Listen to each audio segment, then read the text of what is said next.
ilin sonunda, məsələn, may ayları üçün, aprel ayları üçün açıq qapı elan edirik. Açıq qapıda istənilən, bu arada siz də dəvətli ola bilərsiniz inşallah.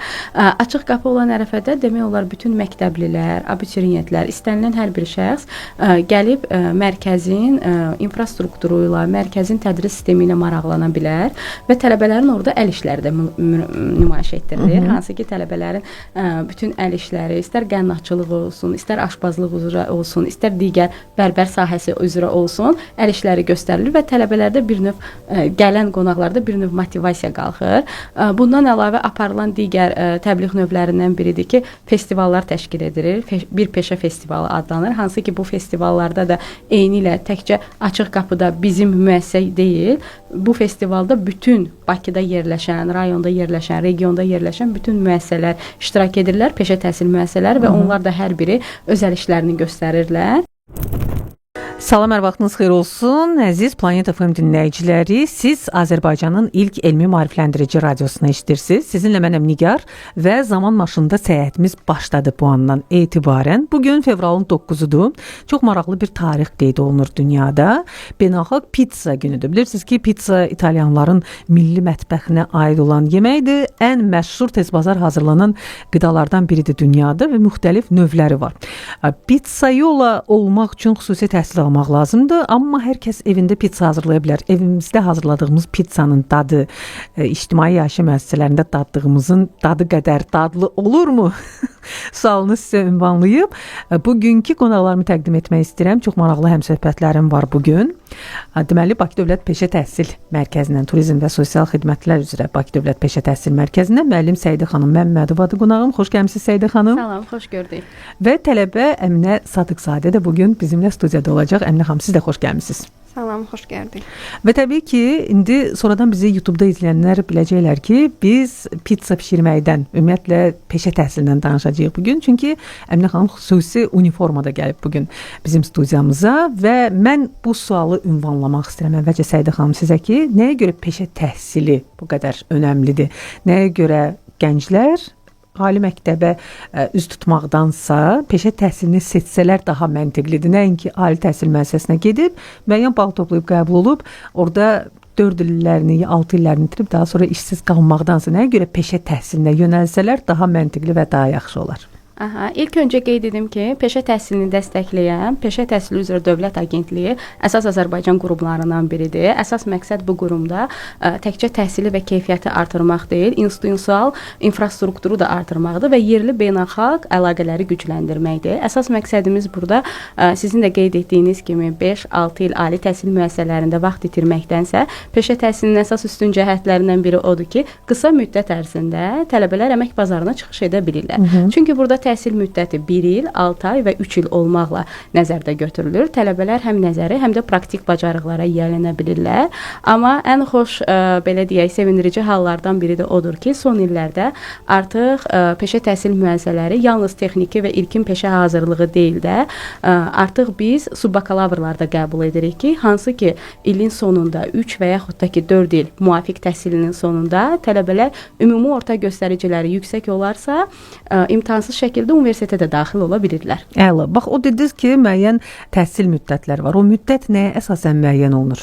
Bəli, müddət ümumilikdə təhsil bazasına görə qiymətləndirilir. Əgər ümumi orta təhsil bazasından tələbə qəbul olursa 3 illik, tam orta təhsil bazasından qəbul olursa 1 illik və yaxud da ki 6 aylıq təhsil müddətini başa vura bilirlər. 3 illik təhsil müddətinin digər təhsil müddətlərindən fərqi ondan ibarətdir ki, burada yalnız diplomla deyil, həmin qaydada attestatla da tərtib oluna bilirlər. Yəni tələbələr istədikləri zaman həm ixtisaslarına bələd ola bilirlər. Bununla yanaşı təhsili bitirdikdən sonra istədikləri digər ixtisaslara da müraciət edə bilərlər. Həmişə deyirlər ki, əgər ali təhsil alırsa insan, ona əsasən nəzəri biliklər təqdim olunur və bunu bitirəndən sonra bax, o problem, konflikt orada yaranır ki, insan özünə iş tapmağa çalışır və mütləq ondan təcrübə istənilir. Məncə peşə təhsilinin ən üstün cəhətlərindən biri odur ki, burada nəzəriyyə və təcrübə bərabər, paralel şəkildə öyrədilir və artıq peşə təhsilinin məzunu olan şəxs müəyyən bilik və bacarıqla, əsas məsələ, bacarıqla işə başlaya bilər. Necədir sizin məzunlarınızın uğurları? bizim məzunların uğurları yüksək səviyyədədir. İndi xüsusilə bu gün pizza günü olduğu üçün aşpaz sahəsinin üzərindən getmək istəyirəm ki, bizdə hal-hazırda elə Əminə tələbəmizdə dual təhsil proqramı çərçivəsində təhsil alır. Hansı ki, tələbəmiz həftənin müəyyən günləri nəzəri dərslər, həftənin müəyyən günləri isə 5 ulduzlu otellərdə təcrübə keçirirlər. Bu da tələbələrə əmək bazarında yumşaq bacarıqlara yiyələnmək daha da sövq elətdirir. Yəni daha da təkmilləşir. Necə ki, onlar komanda halında işləməyi bacara bilirlər, adaptasiya ola bilməyi, stres altında işləməyi artıq erkən yaşlardan təhsil müddətinin cari ili ərzində artıq bunlar onlara yiyələnə bilirlər. Əminə xanım, istəyirəm sizinlə davam edək. Niyə məhz peşə təhsilinə yönəlmək qərarına gəldiniz və niyə məhz aşpaz olmaq istədiniz? Əvvəldən var idi sizdə bu həvəs, yoxsa daha sonra bu qərarı verdiniz ki, yox, mən aşpaz olmaq istəyirəm və olacağam? Məndə bu həvəs uşaq vaxtından var idi ki, mən istəyirdim ki, bütün dünya mətbəxini, milli mətbəxi öyrənim və mən belə bir qərarı aldım ki, mən bunu peşə təhsilində təkmilləşdirə bilərəm və peşə təhsil mərkəzinə müraciət etdim, qeydiyyatdan keçdim və dual təhsil proqramına qoşularaq hal-hazırda orada təhsil alıram və müəllimim də qeyd etdiyi kimi orada həftədə 2 gün nəzər dərsi mərkəzdə, 3 gün isə oteldə praktiki bacarıqlarımı genişləndirirəm və bununla da mən orada aşpazlıq üzrə daima kontaktda oluram. Bax, Səidə xanım da qeyd etdi ki, burada sizin yumşaq bacarıqlarınız, soft skills deyirlər də, onları daha çox inkişaf etdirmək. Biz bilirik ki, 5 ulduzlu otelin mətbəxi qaynar qazandır sözün əsl mənasında. Orada hər bir kəsin öz öhdəliyi var və bu öhdəlikləri vaxtında yerinə yetirmək lazımdır. Çətin deyil sizin üçün bu? Yox, xeyr, çətin deyil. Yəni orada şef aşpazın bütün göstərişlərinə əməl edirsiniz vaxtında. Bəli. Bu sizə deyim ki, o qədər də asan məsələ deyil. Çünki reality şouları bir tərəfə qoyaq, bu mətbəx şoularını real həyatda da orada, yəni həmən tapşırıqlara əməl etməyə bəzən illərlə təcrübəsi olan insanlar belə onun öhdəsindən gələ bilmirlər. Amma siz bunu bacarırsınızsa, onda sözün əsl mənasında afərin sizə. Necə gedir ümumiyyətlə, yəni peşə təhsilini sizcə seçməkdə yanılmamısınız ki, bu sizdə artıq gələcək üçün bir təminatdır. Çünki aşpaz dünyanın istənilən yerində aşpazdır və ona həmişə ehtiyac var. Mən peşə təhsilini seçməyimdə məqsəd o idi ki, peşə təhsili tez bir zamanda real iş bacarığı qazandırır, öz ayağının üstündə dayanaraq tez iş tapmaq imkanı da yaradır və burada deyim ki, nəzəri biliklə yanaşı praktikada əsasdır. Əsasən insanlar diplomu daha çox üstün tutur, amma burada diplomla yanaşı bacarıq da olmalıdır və dediyiniz kimi, qeyd etdiyiniz kimi aşpaza elə bil ki, dünyanın hər bir yerində ehtiyac var. Və bu gün beynəlxalq pizza günüdür. Pizzanın müxtəlif növləri var, həddindən artıq. Hətta Havay pizzası var, ora ananas əlavə olunur. İtalyanlar bunu eşidəndə deyirlər ki, bu pizza deyil, bu artıq başqa bir şeydir. Əminə xanım, sizcə pizzanın ənənəvi resepti, yoxsa nəsə əlavə olunmuş, nəsə bir yenilik olunmuş resepti?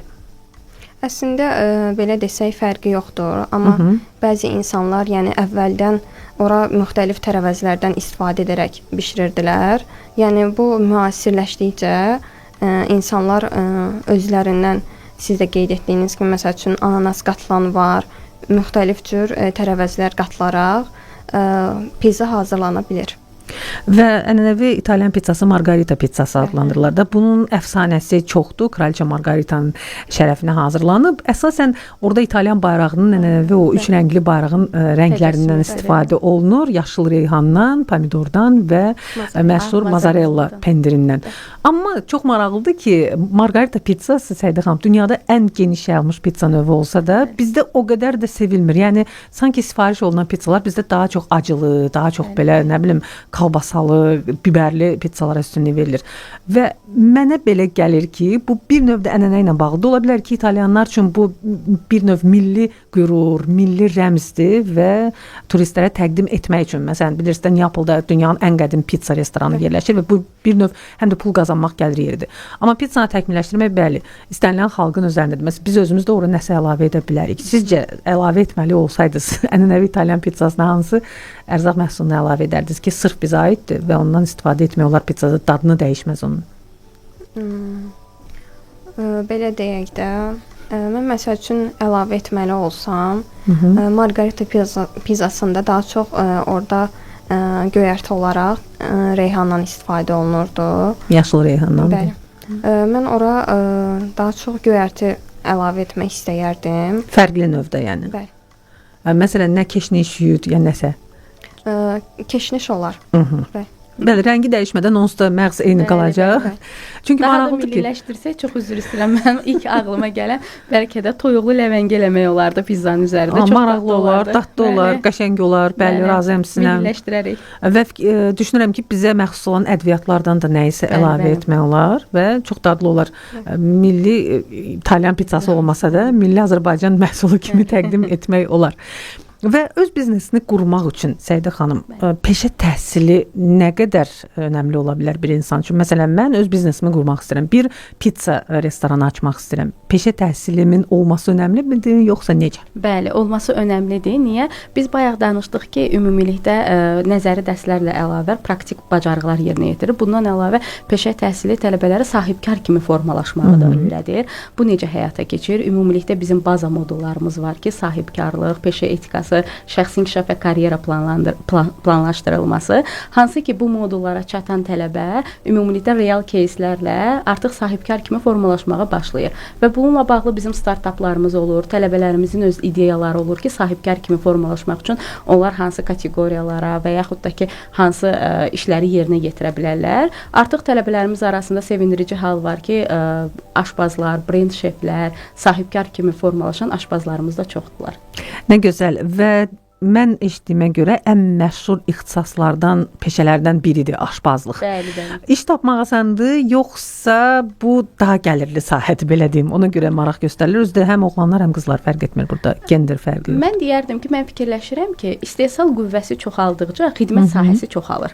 Ona görə fikirləşirəm ki, nə qədər biz aşbaz yetişdirsək, təbii ki, aşbaz deməyə, aşbaz köməkçisi yetişdirsək, daha illər sonra o təkmilləşib aşbaz olacaqdır. Xidmət sahələri də çoxalır və ictimai yaşa müəssisələri də fərqli olduğu üçün ona görə fikirləşirəm ki, həm gəlir yaxşıdır, həm də tələbələrin də həvəsləri var. Yəni, Əminə xanım, sizin sırf aşbaz ixtisası üzrə təhsil almağınız, bax, düşünürdünüz, bəli, uşaqlıq arzunuz idi ki, siz aşbaz olasınız və planlar qurmusunuz təbii ki özünüz üçün. Bunu davam etdirmək fikriniz var. Məsələn, gəldiniz, hər hansı bir indi aşbaz köməkçisi tutaq ki, işlədiniz, daha sonra aşbaz oldunuz, ölkənin tanınan aşbazına çevrildiniz. Bunu davam etdirmək, məsələn, indi şəxsi biznesi qurmaqdan danışdıq, şəxsi restoranınızı açmaq, şəxsi iaşə müəssisənizi açmaq fikriniz var və daha sonra da öz bacarıqlarınızı tələbələrinizi öyrətmək. Çünki peşə elə bir şeydir ki, orada peşə təhsili müəssisəsini bitirdiniz, amma bilik və bacarığı ötürməsən bu mümkün deyil. Mütləq kimisə öyrətməlisən. Belə bir arzunuz var gələcək üçün. Bəli, mənim gələcək üçün planlarım var. İlk öncə mən aşbazlığı bitirdikdən sonra bu ixtisas üzrə yönəlib, daha sonra gələcəyim üçün restoran açmaq istəyirəm və yeməkxanalarda həmin mənim hazırladığım yeməkləri orada təqdimat kimi suna bilərəm. Yəni bu qədər. Və mənə maraqlıdır ki, siz orada tutaq ki, aşbazlıq ixtisası üzrə təhsil alırsınız. Sırf milli mətbəx, Avropa mətbəxi belə bir bölgü varmı, yoxsa universal olaraq sizə bütün bu mətbəx tədris olunur və məsələn aşbaz biz bilirik, əsas yeməkləri hazırlayan aşbaz deserti hazırlamaya bilər. Bu siz hamısı üzrə universal təhsil alırsınız? Əla. Onda yəni gələcəyiniz parlaqdır, mən sizə deyim. Və nəzərə alsaq ki, Səidə xanım, indi bütün dünyada məşhurdur bu konsept. Belə ev tipində o rahat atmosferi yaradan kafelər bütün dünyada məşhurdur. Ona görə də yəni düşünürəm ki, heç vaxt dərddən düşməyəcək bir peşə seçmisiniz də özünüz əminəm. Mən sizə nə deyim? Çox uğurlu bir seçim etmisiniz və məlum məsələdir ki, insan yeni öyrənəndə mütləq nə isə səhv edəcək. Elə ola bilməz ki, mükəmməl olsun hər şey. Siz nə səhvlər etmisiniz indiyə qədər və müəllimləriniz tərəfindən çox tənbih olunmamısınız ki, bununla bağlı?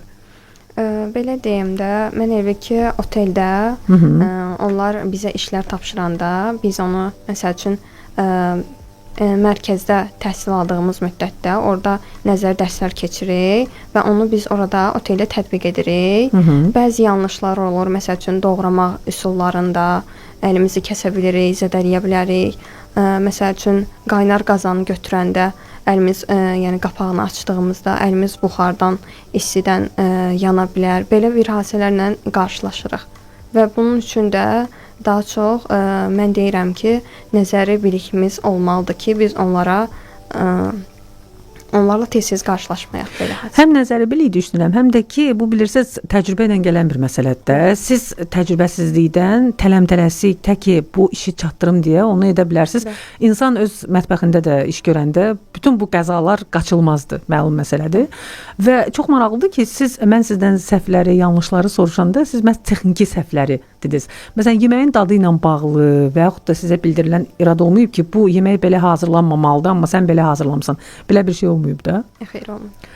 Səidə xanım, deməli çox gözəl tədris olunur peşə məktəblərində ki, çünki yəni səhv deyəndə mən əslində yeməyin hazırlanma texnikasını nəzərdə tutdum, amma Əminə xanım məhz bu mətbəx qəzalarını misal göstərdi. Çox maraqlı. Deməli sizin hazırladığınız yeməyin dadından elə heç bir şikayət olmayıb.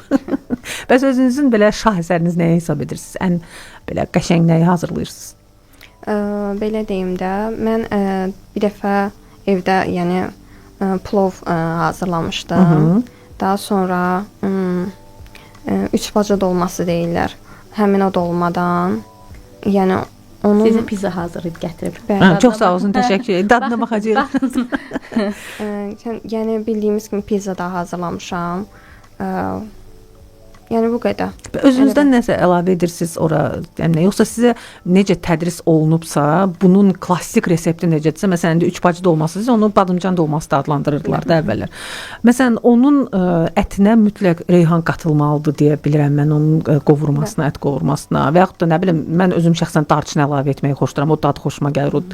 Yəni siz belə edə bilərsiniz, yoxsa müəllimləriniz sizi qınayarlar ki, bunun klassik reseptində məsələn ora darçın əlavə olmamalıdır ədviyyat kimi. Çünki bu elə bir spesifik ədviyyatdır ki, Səidə xanım, yəni kimisə bəyənməyə bilər. Belə bir əlavə edə bilərsiniz özünüzdən, yoxsa qızıl qaydalar var ki, o qaydalardan çıxmaq olmaz? Əslində fərqi yoxdur. Qızıl qaydalarla da istifadə etmək olar. Özümüzdən də əlavə edə bilərik. Yəni aşpazlar, bir çox aşpaz var ki, yəni bir yemək hazırlayanda ora elə inqridiyentlər qatır ki, heç biz bilmirik və yemək gözəl alınır. Və yəni mən burada əlavə nəsə qatmaqda bir problem görmürəm. Bəs kumiriniz olan hansısa bir məşhur aşpaz var, məsələn, ona baxıb ilhamlanmısınız və bu sənəti seçmək qərarına gəlmisiniz? Belə yoxdur, amma yəni bütün aşpazlar yəni məncə yaxşıdır. Öz işlərində çox professionallar. Gəlin biraz da mətbəxdə o əməl olunması lazım olan qaydalardan danışaq. Çünki məsələn Gordon Ramsay vardı, dünyaca məşhur aşpazdır, bilirsiniz. Onun özünün reality şousu da var, məşhurları dəvət edir və mətbəxində onlarla birlikdə yemək hazırlayır. Və mən həmişə fikir vermişəm ki, o heç vaxt əlcəkdən istifadə etmir. Və onun bir xüsusiyyəti var, Səidə xanım. Şalvarının cibinə bir dəsmal keçirir, təmiz dəsmal və tez-tez əllərini silir o dəsmala.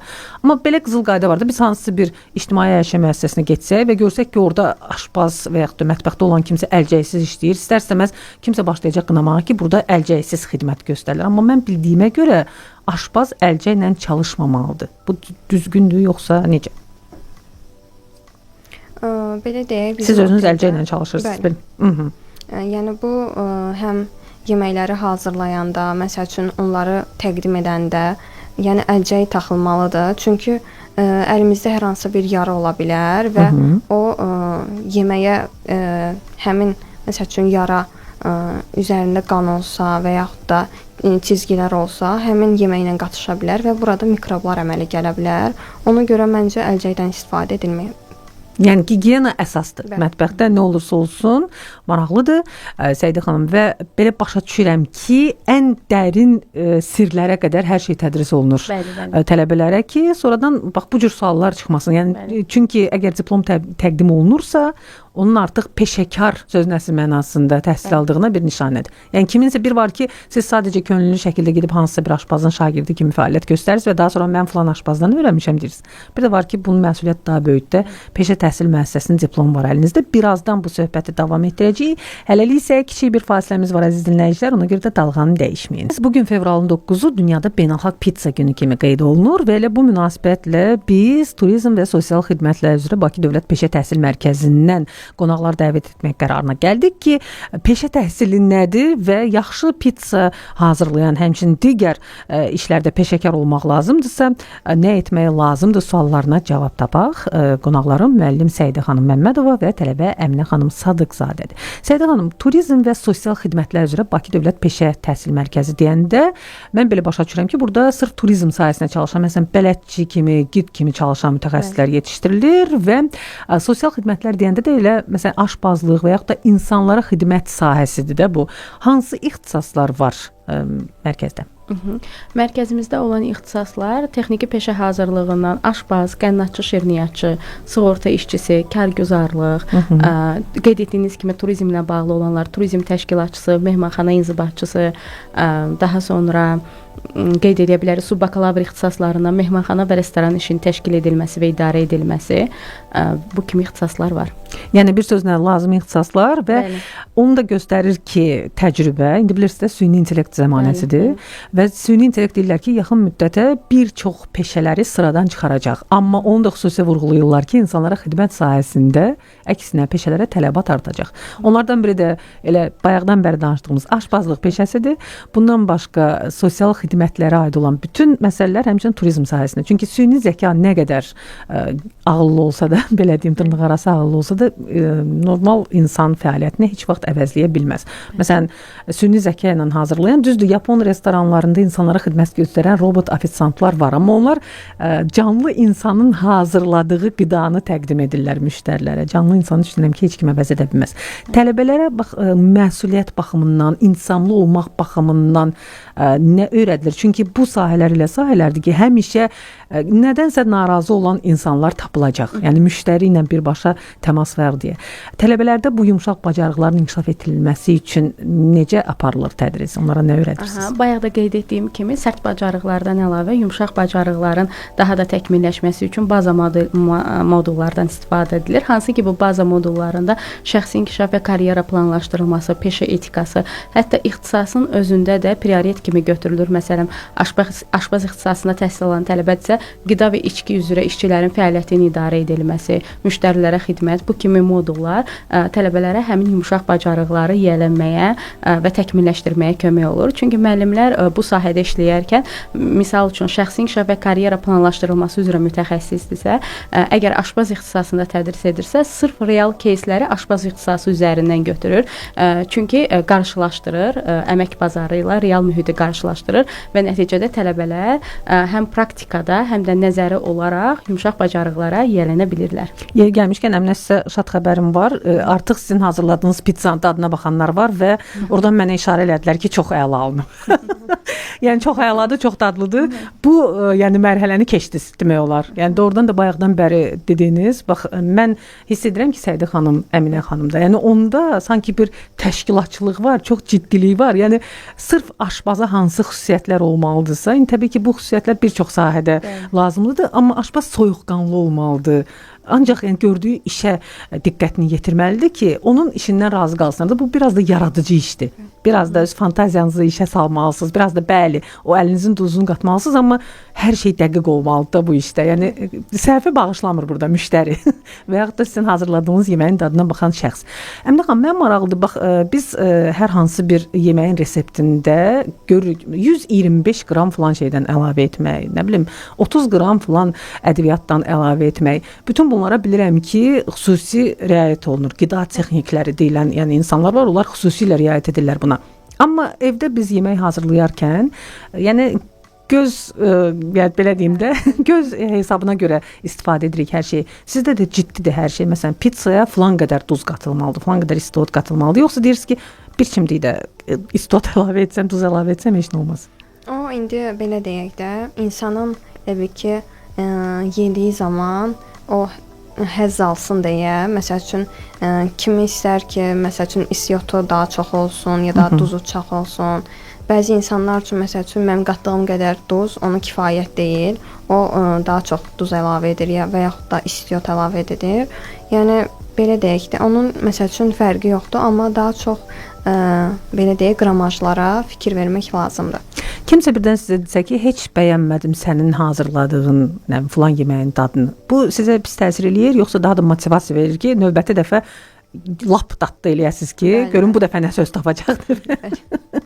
Yəni olub belə şey ki, xoşuma gəlmədi, heç bəyənmədim yeməyin dadını. Bu vaxta qədər olmayıb, amma yəni nə vaxtsa olsa, siz dediyiniz kimi, yəni daha da fikir verərəm. Yəni deyərəm ki, yəni bu niyə belə alındı? Bu daha da mükəmməl olmalıdır. Belə fikirlərim olar.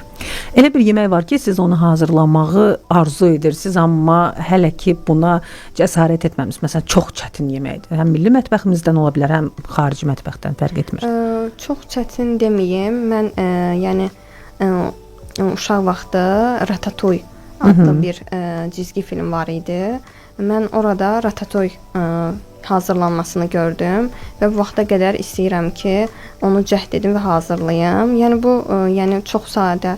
Əslində buğlama ilə bir fərqi olmayan yeməkdir. Sadəcə yəni bilmirəm orada tərkib hissələrindən asılıdır, ya nədirsə, ya da çox PR olunmuş, çox reklam olunmuş bir qidadır. Mən belə düşünürəm ki, ona görə məsələn qulyaş da belə baxanda o qədər də çətin yemək deyil, amma çox yəni PR olunmuş bir yeməkdir. Yəni ratatouille elə hazırlamamısınız. Bəli. Belə başa düşdüm. Mən uğurlar arzu edirəm sizə. İnanıram ki, hazırladığınız ratatouille də ən azı pizza qədər dadlı olacaq. Bəs sushi necə? Məsələn, deyirlər ki, bizdə hazırlanan və təqdim olunan sushinin Yapon sushisi ilə əsl sushi ilə heç bir əlaqəsi yoxdur.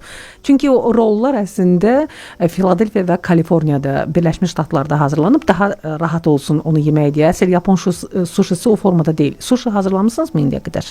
Xeyr. Aha, yəni hazırlamamısınız, istəyirsiniz hazırlamağı, yoxsa əsl, yəni Yapon adətənsinə, lap təzə balıqdan belə, yoxsa hazırlamaq istəyirəm, amma yəni onlar kimi olmasa da, onlar kimi hazırladıqları, yəni onların daddığı qədər olmasa da hazırlamaq istəyirəm yenə. Məsələn, orada bilirsiniz soya sosu ilə yeyilir sushi və deyirlər ki, əgər Yaponiyada siz sushini yeyirsinizsə və onu çox batırırsınızsa soya sosuna, bu bir növ onu hazırlayan aşpaza qarşı hörmətsizlikdir. Yəni sənin hazırladığın sushi o qədər də dadlı deyil ki, onu soya sosuna batırıb kimsə istehlak edir.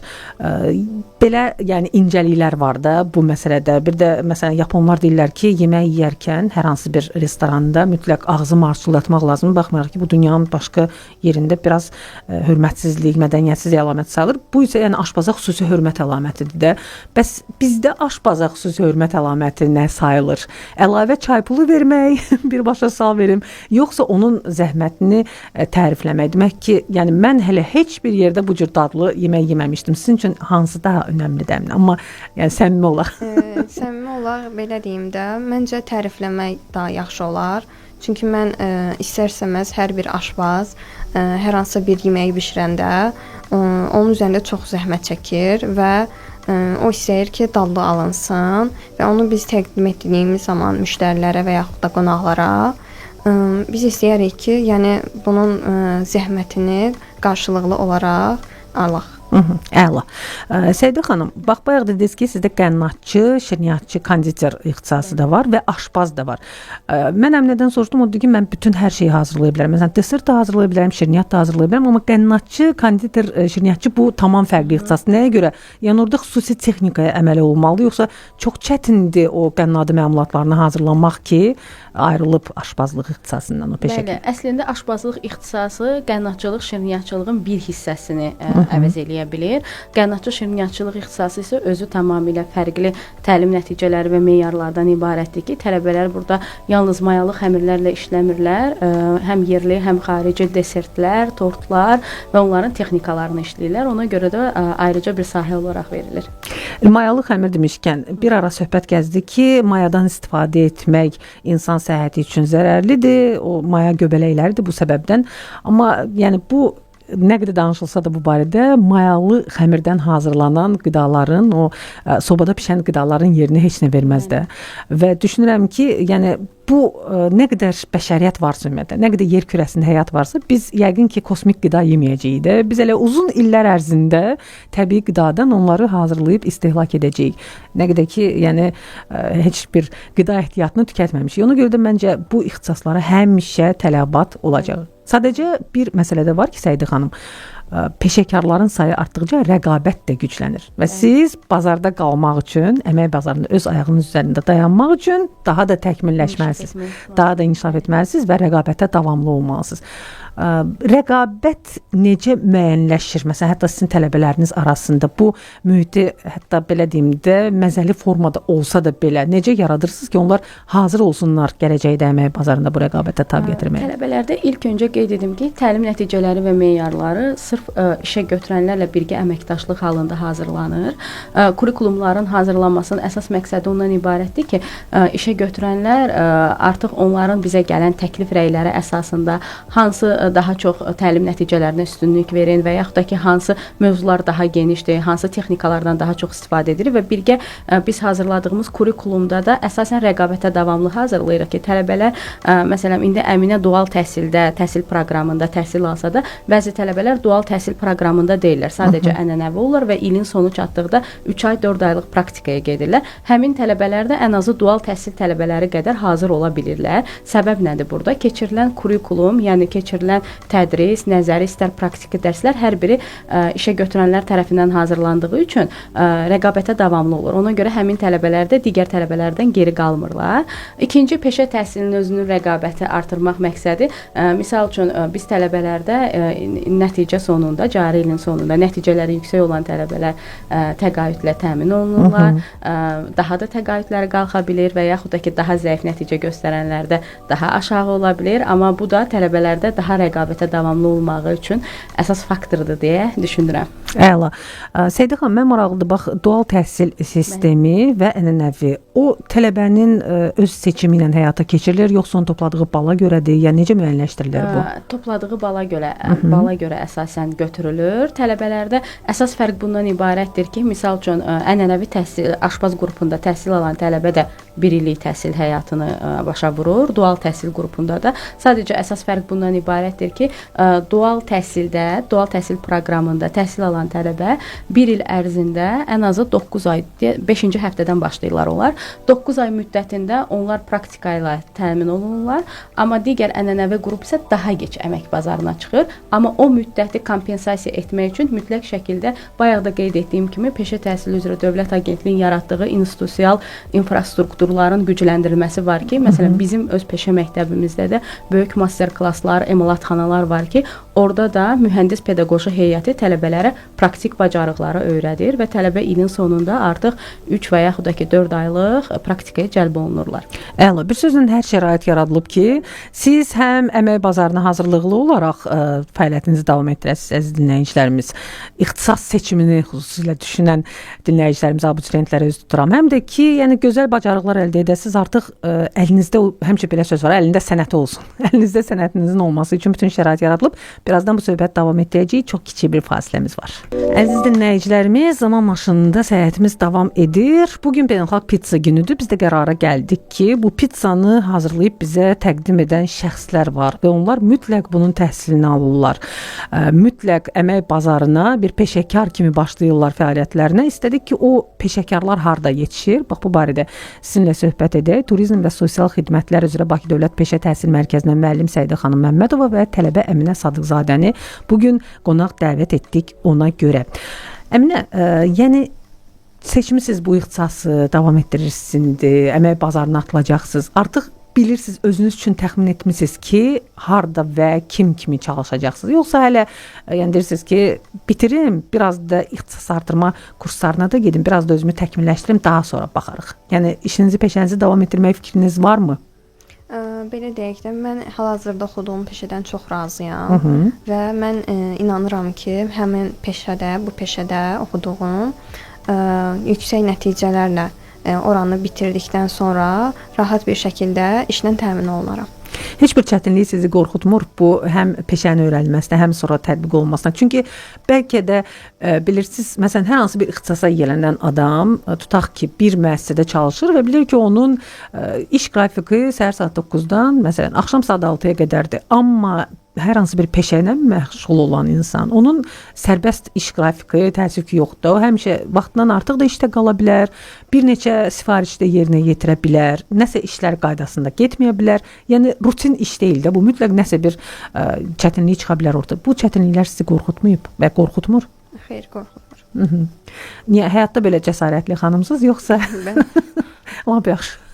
Əminə çox belə qəşəng cavablar verir Səidə xanım. Bilmirəm indi əvvəldən belə olub, yoxsa sizin ona qazandırdığınız bacarıqlara görə belədir. Yəni çox qəşəng cavablar verir və mən böyük məmnuniyyətlə Əminənin aşpaz kimi çalışdığı müəssisədə gedib qidalanaram. Yəni bilsəm ki, aşpaz özünə bu qədər əmindir və bu qədər peşəkardır. Başqa hansı, yəni istərdiniz ki, Səidə xanım, insanlar, sizə müraciət edənlər, abituriyentlər, yəni dərk eləsinlər ki, bax gələcəyin peşəsi budur. Bu ixtisas üzrə təhsil alsam daha peşəkar olaram. Yəni maraq oyatmaq üçün gənclərdə, yeniyetmələrdə neyinirsiniz ki, onlar maraqlı olsunlar bu sayədə? Bu istiqamətdə bizim çoxlu təbliğatlarımız var. Apardığımız tədbirlər nədən ibarətdir? İlin sonunda, məsələn, may ayları üçün, aprel ayları üçün açıq qapı elan edirik. Açıq qapıda istənilən, bu arada siz də dəvətli ola bilərsiniz inşallah. Açıq qapı olan ərəfədə demək olar bütün məktəblilər, abituriyentlər, istənilən hər bir şəxs gəlib mərkəzin infrastrukturu ilə, mərkəzin tədris sistemi ilə maraqlana bilər və tələbələrin orada əl işləri də nümayiş etdirilir. Hansı ki, tələbələrin bütün əl işləri, istər qənnatçılıq olsun, istər aşpazlıq üzrə olsun, istər digər bərbər sahəsi üzrə olsun, əl işləri göstərilir və tələbələrdə bir növ gələn qonaqlarda bir növ motivasiya qalxır.